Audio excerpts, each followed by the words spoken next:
આપણે 5 દી પહેલા ઇન્સ્ટાગ્રામે રીલ્સ મૂકેલી હતી, જેમાં ઈ પ્યોર પશ્મિના સિલ્કની સાડી છે, એ કોઈ પણ એક લકી કસ્ટમર મળશે ફ્રી.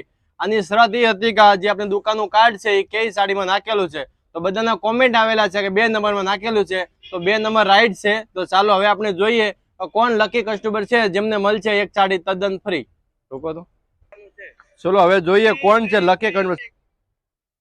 આ છે રાધિકા, એને આપણે ફોલો નથી કરેલું, તો ચાલો હવે આને ગિફ્ટ ન મળે, બીજું જોઈએ. આપણી શરત એ હતી કે આપણા પેજને ફોલો કર્યો હોવું જોઈએ. ચલો એ છે ધર્મિષ્ઠા, એને પણ આપણે ફોલો કરેલા, આને કોઈને કિસ્મત નથી લાગતો. ચલો આને ફોલો, કોનું નામ છે પ્રિયંકા ઓડી, એને આપણો પેજ ફોલો કરેલું છે. તો હવે આપણે આને ગિફ્ટ આપી દેશો. ચલો આને આપણે મેસેજ કરીએ. એક મિનિટ, ચલો આપણે મેસેજ કીધો છે, કોંગ્રેચ્યુલેશન, તમે ગેમના વિનર બની ગયા છો. દુકાન